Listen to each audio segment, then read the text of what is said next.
blaring our podcast. Nothing is sweeter than Swiftcast. Hey guys, and welcome to a very special bonus episode of Swiftcast. This is Ashley. And Steph. This episode is very special because we're talking about Taylor's 1989 listening session that she held in her LA home. And we talked a little bit about this on episode 71, but now we are bringing you a fan's inside perspective and all the details she can give us about the whole thing. So we are very happy to have her here, and we hope you all learn a lot and enjoy everything she has to tell us. So say hi to Rebecca. Hi everyone, it's Rebecca. Hi. Hey, thanks so much for coming on. No problem at all. We were just completely so surprised and amazed when we heard that this event happened, and we knew that we had to talk to somebody who was there because it was definitely a once-in-a-lifetime experience. Yeah, I honestly still can't believe that Taylor would welcome us into her home like that and share something that's supposed to be such a big surprise for everyone coming up. So, can you tell us a little bit about how you became a fan and just your experiences as a Swiftie? Just a quick background. Yeah, of course. I have a date that I became a fan, and it was Easter of 2009, and I was given her debut CD as a present.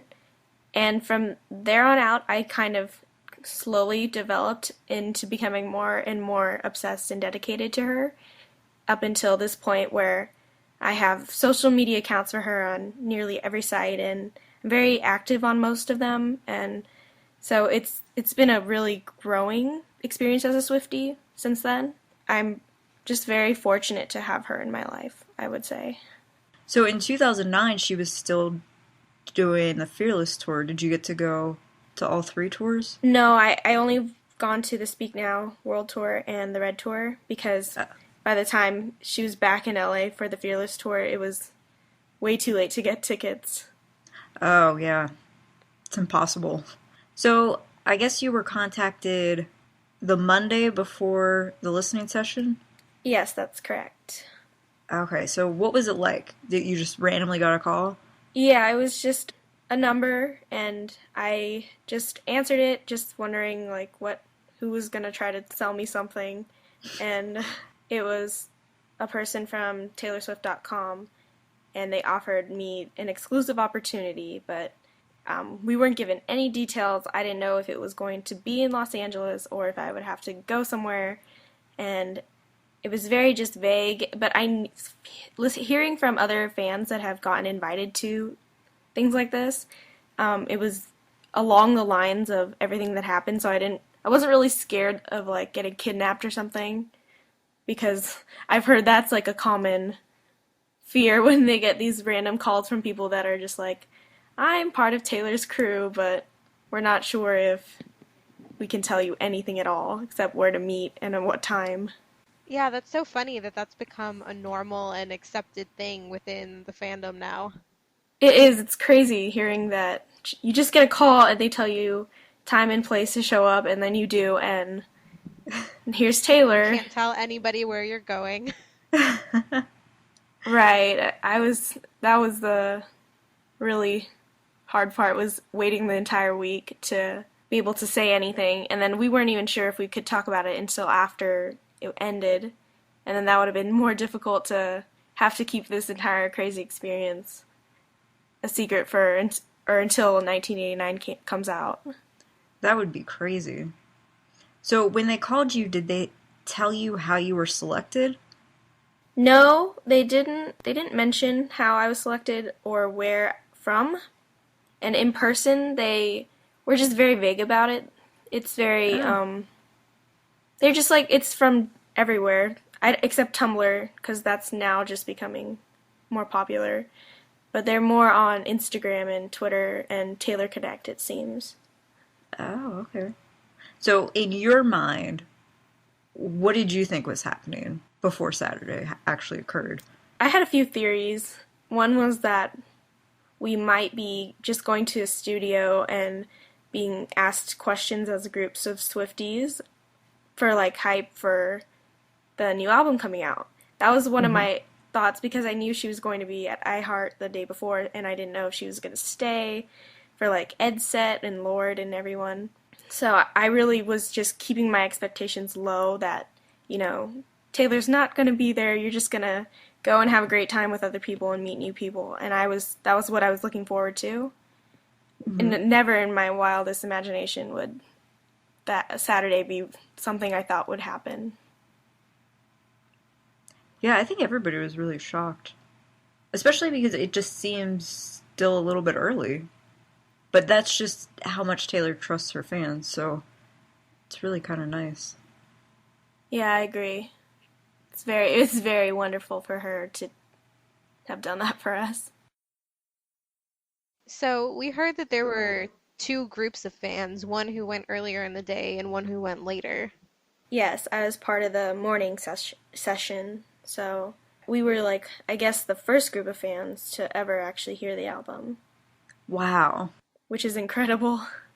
So what time did you have to be at the location and then actually arrive at Taylor's house? We were told to arrive between 10:30 and 11 in the morning at this location, but me and the friend I was taking with me because I needed, I'm a minor, so she was taking me with her.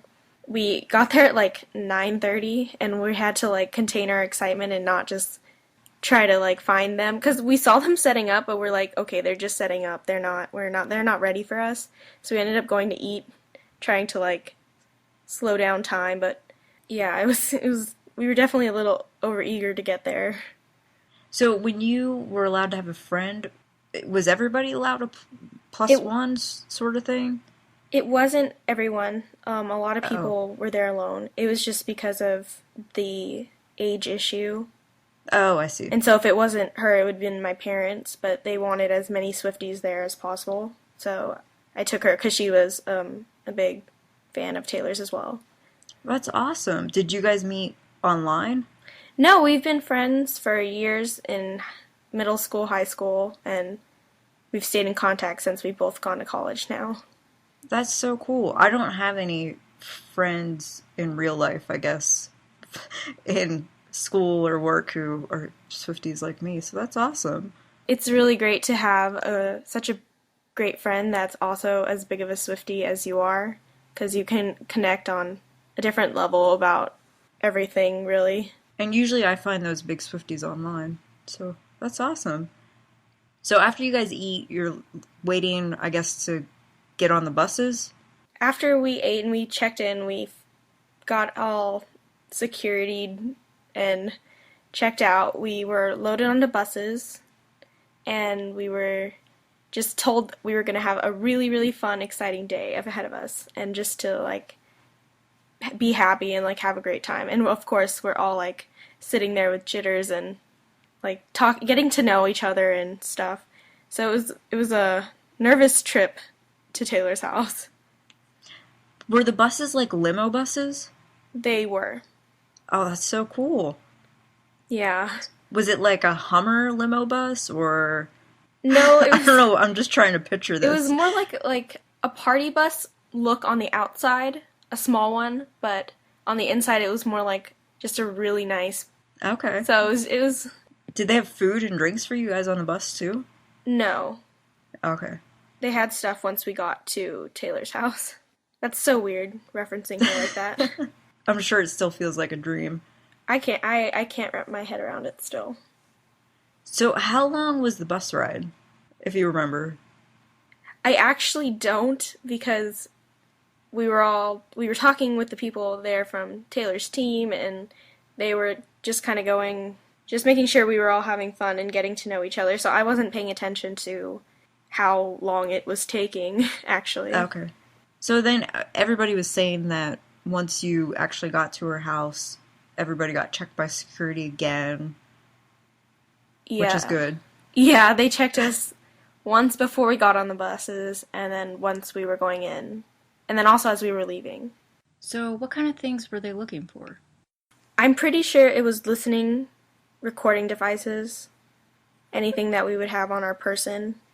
I'm pretty sure that's what their main goal was, to make sure that 1989 was, like, it wasn't going to be recorded and it wasn't going to be shared. So I think that's what their Well, we main know that goal Taylor was. said in Rolling Stone that she gets really paranoid about that kind of thing. It's true. And it's not only her, like, she is herself and she knows that and she's aware of it, but then her team is very aware of it, and they took precautions to make sure that no one could hear the album from outside the house while we were listening to it. Is her house like up, like secluded on a hill, or is it like in a community? It's since it's well, since like Beverly Hills is like a lot of canyons, so they're all kind of on a hill, I guess. And it's surrounded by other houses. She's not like the only house around, and there's just like the middle of nowhere. There's a lot of houses up and down that area. So what kind of precautions did they take on the outside of the house to make sure no one could hear? Just like on the Shake It Off music video, from what I've heard from those fans that were there, they set up scramblers to project other sounds out so that listening devices couldn't hear the sound waves inside her house, I think. Wow, that is so cool. I just think that's awesome. I'm glad. It's really smart. It was funny, and she even made like a comment about it. She's like, "Look how paranoid we are. Just look." Could you see these scramblers? Or they No, like I a big... didn't. I didn't see, because Okay. we were all in just her living room while they were setting them up. So before you got to her living room, though, I guess she fed you guys a big lunch, right? Yes, there was a great spread of different food and drinks outside, but since me and my friend had eaten before, we were all too nervous to do anything, so we just got waters and were like hyperventilating, because I personally got excited when I saw her security guards that I recognized from Candids, because I was like, okay, now this is real. And then there was tree pain in her backyard, and we were just like, okay, this is actually happening. This is actually her house. We're not just like, this isn't just a studio that we're just headed off to. It's real, and Taylor's inside somewhere. Did you get to talk to Tree? She was talking with a reporter that was invited, so she wasn't interacting with us, but she was smiling at us. They were watching us and like kind of laughing at how excited and fangirling we were. They were like looking at us with this like these smiles that are just like, yep, we invited a good group of people. So even though you didn't eat any of the food, what kind of food was there? So this was the first session, and she had pizza and chips and salsa and guac and like fruit and veggie platters. There were desserts, and now actually I take it back. I had a cookie, and I'm not sure if she baked them herself, because she told the other session that she did. So I don't know if they were or not. But the cookie I had was delicious, and I can't believe I ate a cookie at Taylor's house. What kind of cookie was it? A raisin cinnamon cookie. Okay. Because I thought I read something about also pumpkin cookies. The second group had like pumpkin chocolate cookies that she also did for the last day of the Red Tour for Club Red. Right, okay. And also, everybody seems to be talking about this bicycle that she had in her backyard. What was that like? It was like Was it- it added to the charm of her backyard, really. It was this bicycle, and it had like almost a carriage for like two people attached to it, but it was all full of flowers and like ribbons, and like really it was very vintage looking, and it's like, of course Taylor has this in her backyard. Of course, it fits her perfectly. When I read about it, I just kept thinking about the bicycle that's in the Begin Again music video. I love that bike. It's definitely I don't think you could ride that bike, really. It's Yeah, more I there guess- for decoration. Yeah. So how long would you say they gave you guys to hang out on the patio? I'd say we were there for about 15 minutes, and Oh, that's good. yeah, because a lot of Short. people hadn't eaten beforehand, so they were actually eating then. It was just me and a few other people that were just like, we can't even eat right now. This is too much. Okay, and so you really only had to wait 15 minutes before you were actually going inside to sit down? Yeah, I'd say. So at that point, you still hadn't seen Taylor.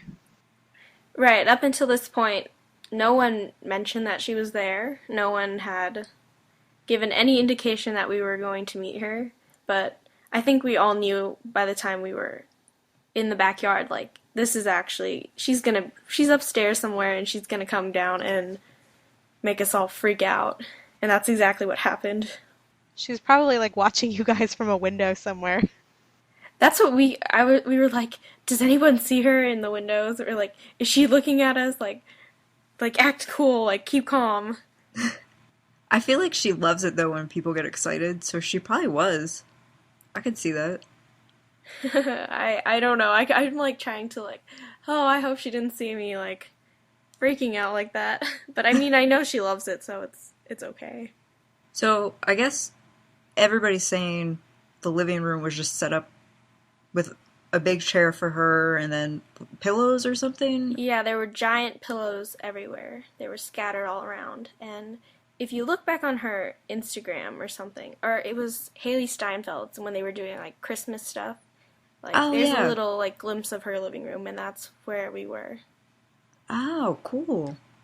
So what else did the inside look like as you were... So it looks like she could have filmed the Wonderstruck commercials in there.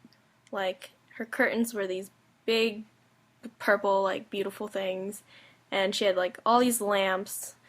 And if you remember back from the Red, when Red was coming out, and it was like 9 days till Red came out, and they had like the mannequin shoes, and she lined them up in like a pyramid and put that on Instagram. Like she made that into a lamp. Like that was the base Really? of the lamp, and it was really cool.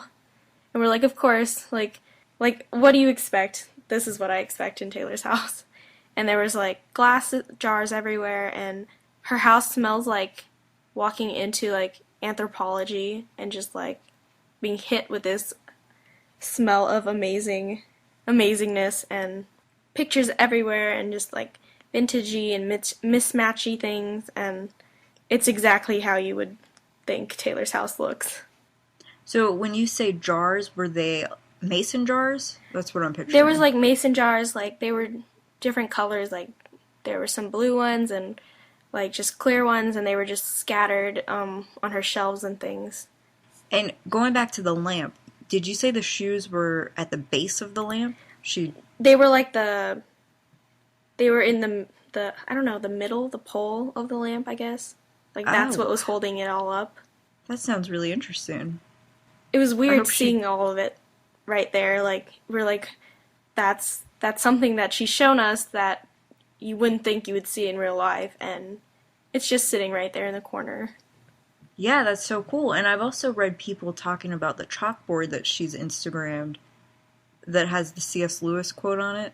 Yeah, it's still there. I don't think she changes it because it looked the same it's exactly the same as on her Instagram. So is this near the living room? Yeah, it was a hallway to the bathroom. That's right outside the living room. So did you get a seat near her chair?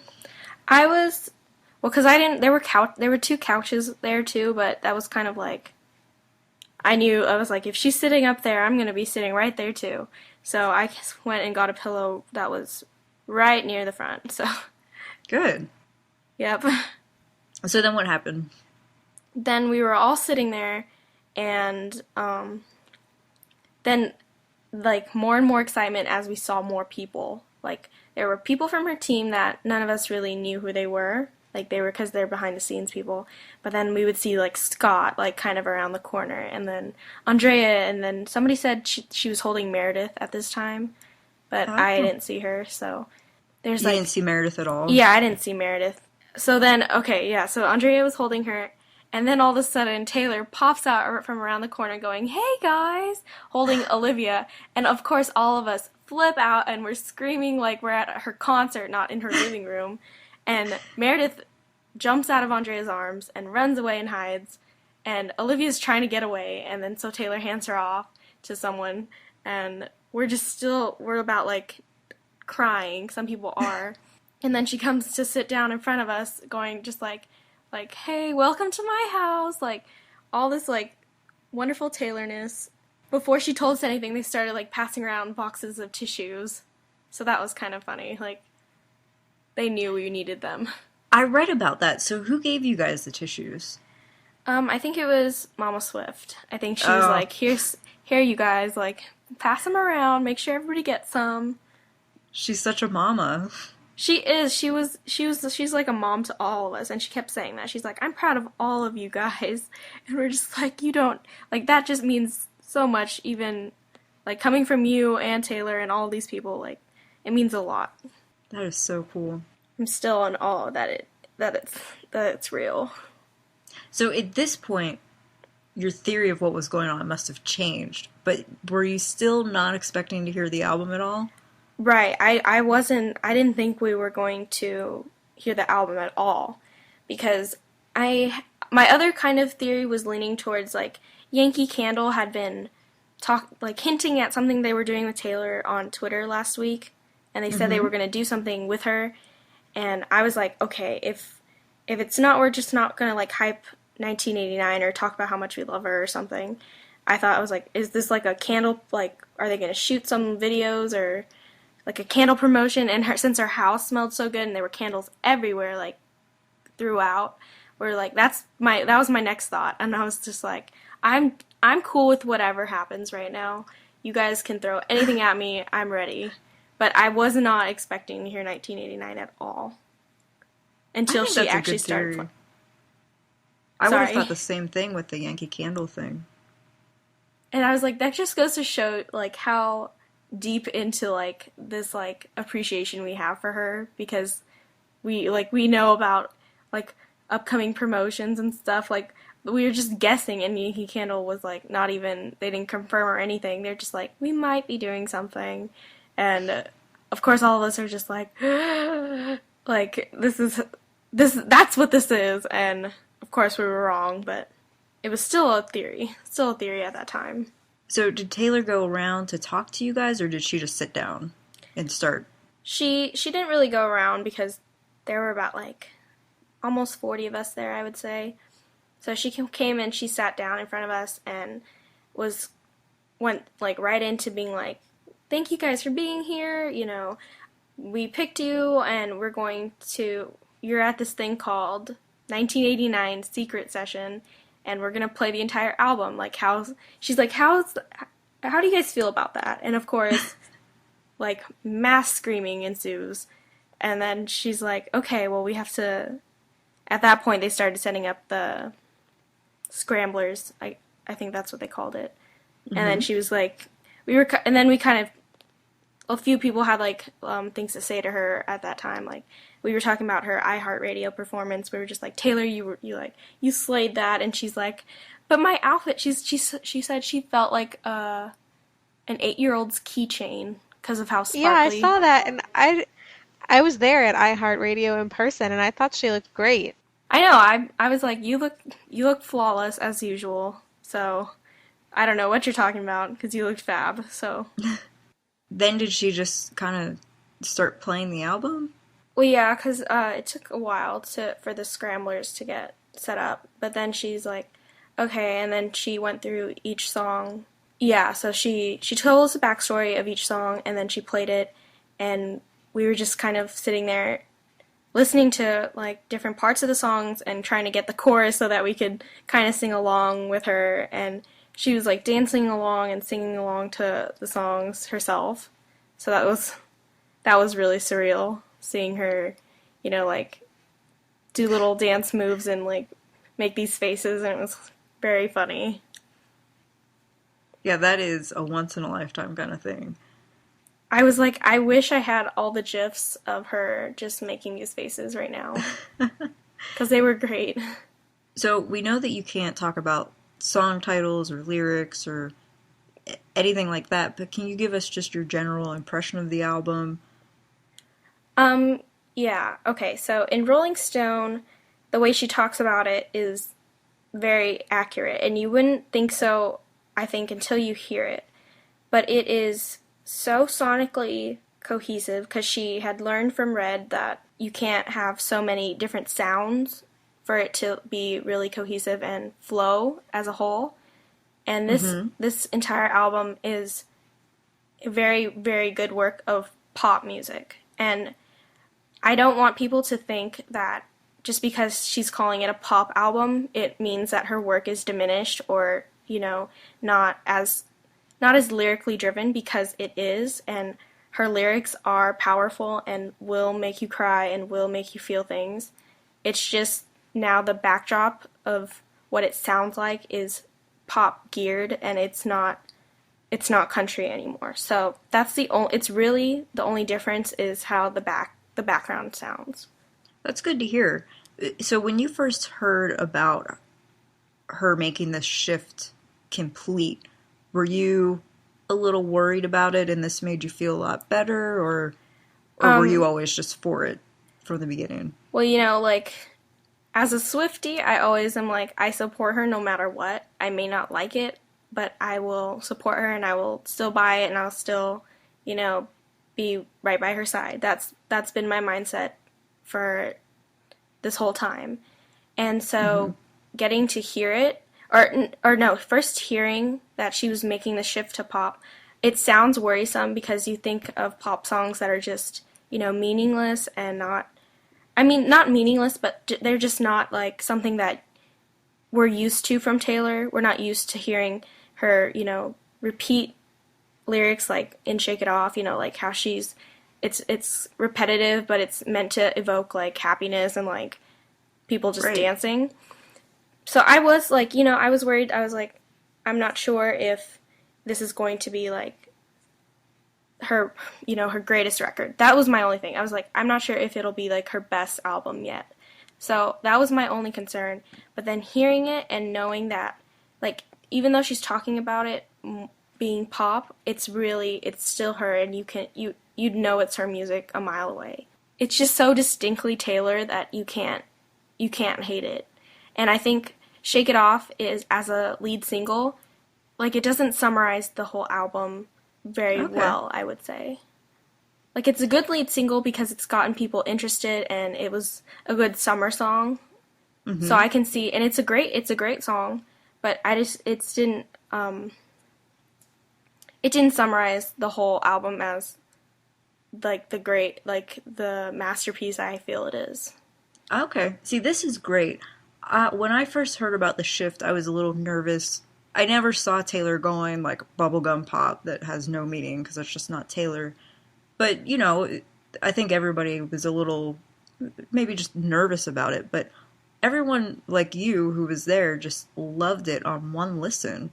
Mm-hmm. And for me, anytime I get a new album and listen to it once, usually I can't really even remember what it is. I need to listen to it a few times.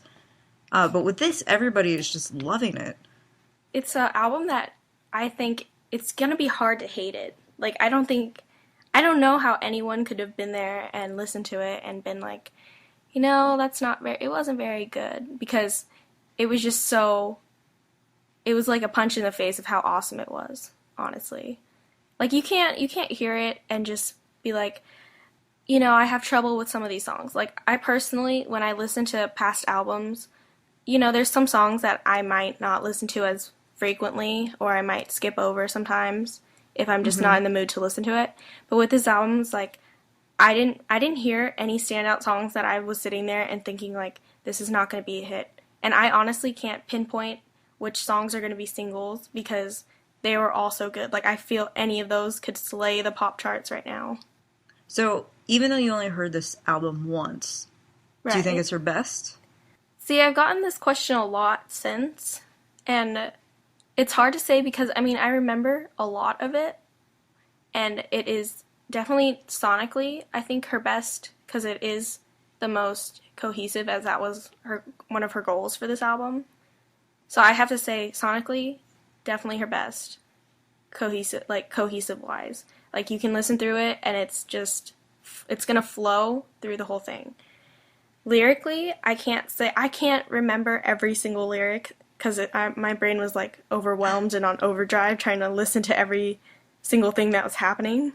So I'm not going to say it's her very, very best, because I don't want to like listen to it again later and be like, well, maybe it's not my personal favorite. But I think for her, it's definitely the next best step for her career, and it is honestly a really amazing album. Like, I can't emphasize that enough. It's really great. Well, we can't wait to hear it. I really am excited for everyone to hear it because, like, people have their doubts, and a lot of people are like, I'm not sure if, they'll stick around for her being pop, but this is definitely a time that everyone should definitely stick around, and I can see many people joining her in the fandom and being Swifties, because I think hopefully it'll be a very like big hit on pop radio stations now, because they do play her, but just not as much as mainstream pop musicians. So I'm excited for her to get more airplay as a pop artist and see people like actually recognize the fact that she's such a great and talented person. Yeah, Ashley made a comment on episode 71 that pop music needs someone like Taylor because she has so much meaning in her song lyrics, and she'll continue to do that. Right. And that made me think, like, to me, Shake It Off is like a mean 2.0. Okay, yeah, I can see how that comparison. Because it might be a little repetitive, but it has so much meaning to it. Right. And I completely agree. With her having more airplay, I think she's just going to improve pop charts and just pop radio. Yeah, because as much as people like to, downplay her talents and, criticize her, she's done really well as, in sales and everything. And I feel like she's a good asset to the entire music community and keeping the music industry alive and well. I feel like for her to actually be confident enough to sit down and present the album to a group of fans before it even comes out, she must have been 1000% sure that it was her best work ever. So true. I think so. I think that I agree with that too.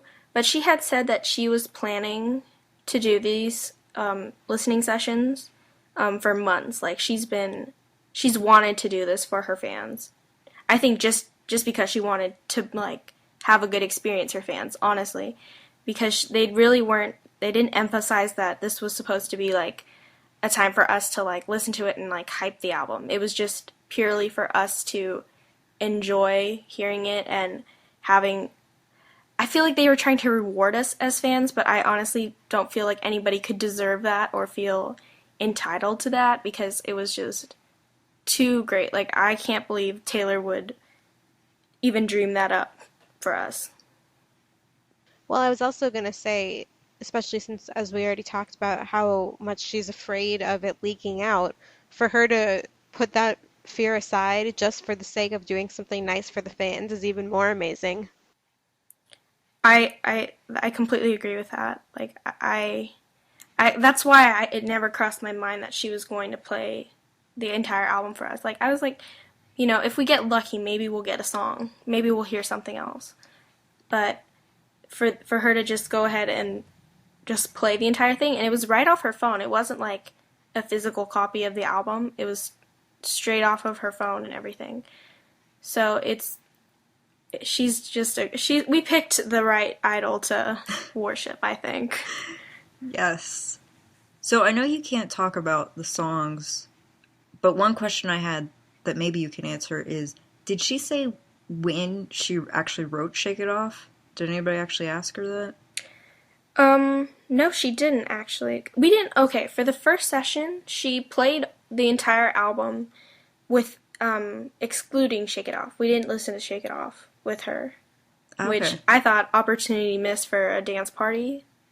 But she did with the second group, so I'm very happy for them. Like, that's a great experience to be able to, like, have this dance party with her and sing that song with her. Like, that's the best experience for that song in particular. Mm-hmm. Did people get up and dance, or did Taylor get up and dance during any other songs on the album? No, we were sitting the entire time, and she was there in like in her chair, in the chair she was sitting in. She was like dancing in her seat. Like I feel like this is the way she used to dance at award shows, like trying to contain it but sitting down. I'm just thinking of that Vine that she posted on Twitter the other day. Yeah. It's like that, exactly like that. Like her sitting in her chair, doing like lost in the set, like the music, like just dancing along the way she's just free, and it's a great thing to see that right in front of you. So did you listen to the whole album in one shot? And the other group took a break halfway? Or No, we did take a break, and it was mostly because it was like a bathroom break. So we were about halfway through, and we stopped it, and she got up and went to her room real quick and to get like a Diet Coke or something, and we all lined up for the bathroom. And that moment, that was kind of the most. It was one of the best parts of the day, I would say, was this break because, you know, she came out of her room and was talking to us, and there were like little conversations that she was having with groups of people that were just, I don't think you can replicate that even if you, like, whether you were in the first group or second group, she was having these conversations and making us feel so special, like individually, that I don't think you can replicate that ever. And it's not going to be ever the same between groups of people. And getting to see her house and everything, or like glimpses. We were, you know, kept in a few areas, but just seeing like pictures that you're like, oh, that's been on Twitter, that like, this is the real copy, or, you know, more pictures from trips that you're like, well, that's a new one, I haven't seen that one. Like, that's pretty crazy right there. so what was the bathroom like? The bathroom was under the stairs, so like, you know, if you picture Harry Potter, like that space, but it was a bathroom, and Wow, it was that's cool. wallpapered in like this yellow floral pattern, and it was like kind of overwhelming because it was like all the walls had it, and then the ceiling too.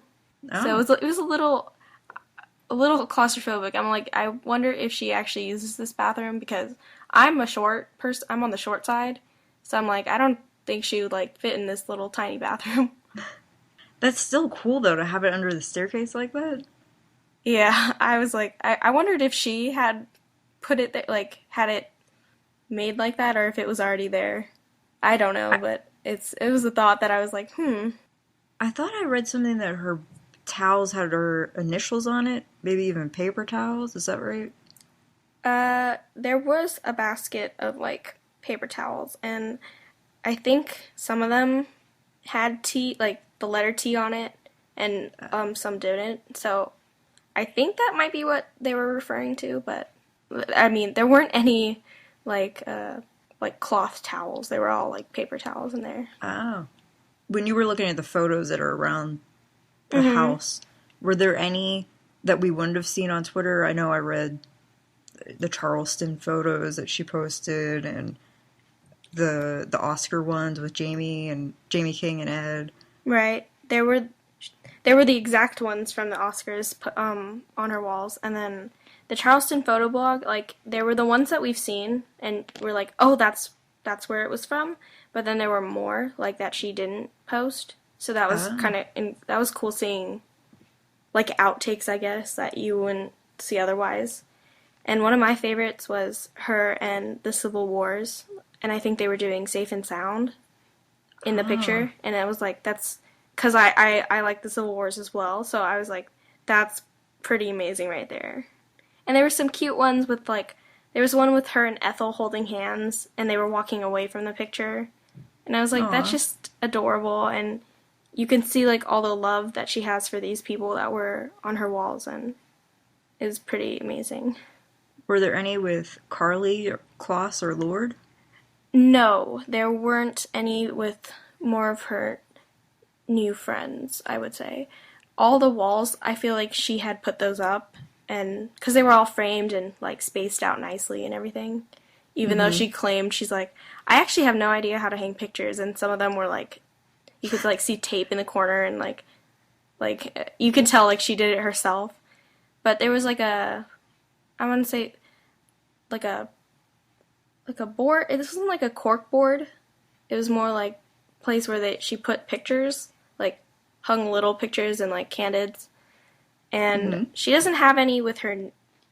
I call her her new friends, I guess, but there weren't. It was just mostly her and Jamie and Ed, and there were a few with like Claire, Winter, and Ashley. So some of those friends, because I feel like she's decorated this house like a while ago. Like you could tell it's been a while since she put up different pictures. Something interesting I saw that you wrote was that she has Wonderstruck boxes. Yeah. In a shelf. There was like a little it was like a desk area, and it had shelves above, and they were like these little, like just big enough for the Wonderstruck boxes, and she kind of like put a few there, and it was just Wonderstruck. There were no of the other perfumes, so I thought that was interesting. Like I could see her just being like, I need something to put here, and just like tucking away little boxes of Wonderstruck in there. I use mine as a decoration. It almost sounds to me like, since she's not at her LA house very much anymore, that the house and the decor is sort of stuck in the Speak Now era. It is very Speak Now era. Like you can.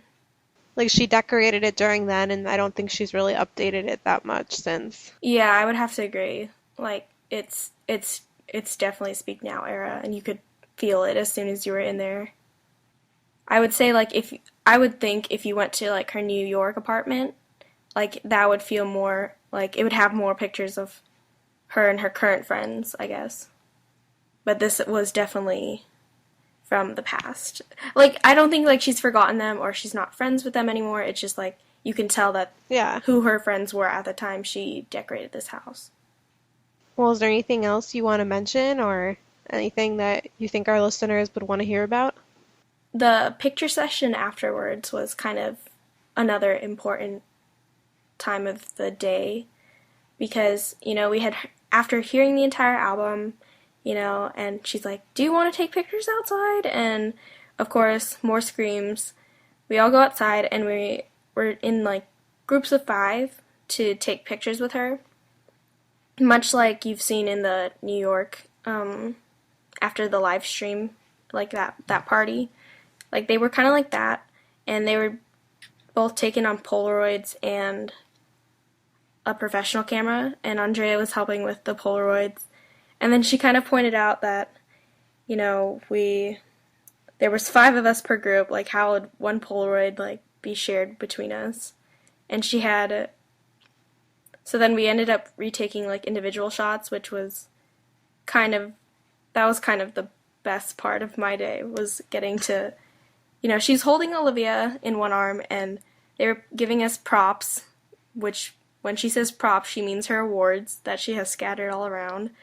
And so I was holding one of her American Music Awards, and I kind of walk up to her, and she's just like, oh, hi there, and, like, I was melting, I would say, inside, and just being like, I asked her to hug me in our picture, so she, like, came down to my level, because I'm, again, really short, put her arm around me and like put her face next to mine, and I'm just like intake of breath, like I can't believe this is happening.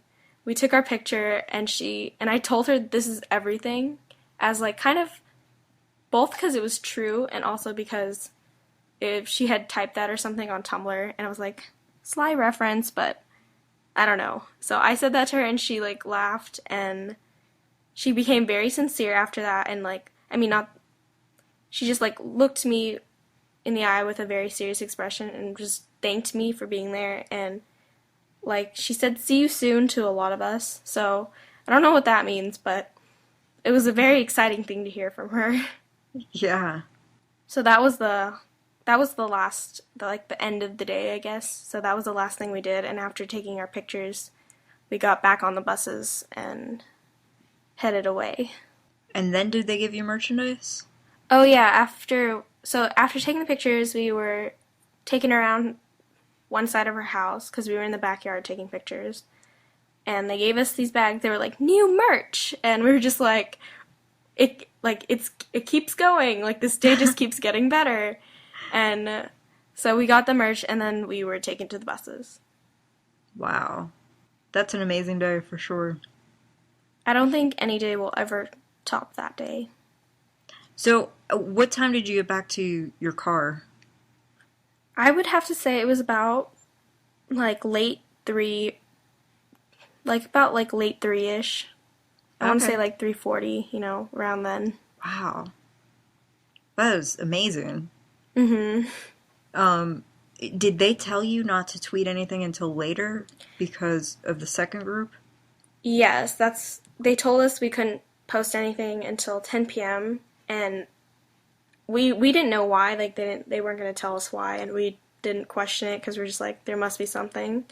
But then ended up being because the second group of fans had gotten out at 10, so that they didn't want to spoil it for them if they were keeping tabs on what was happening.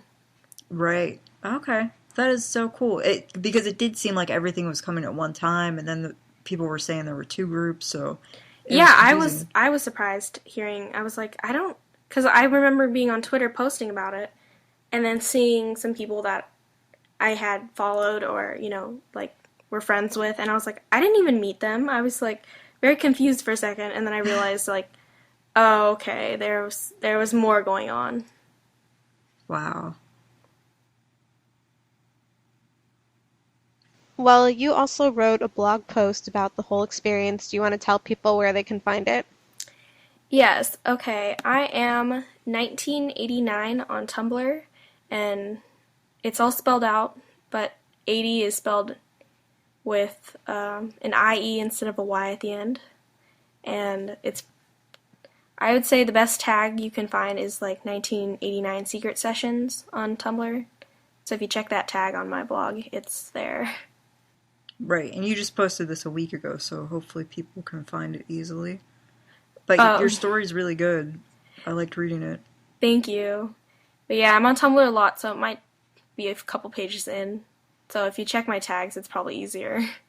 Well, did we miss anything? Anything else? I think that's it. I feel like I've been talking a lot. That was a lot. No, it's great.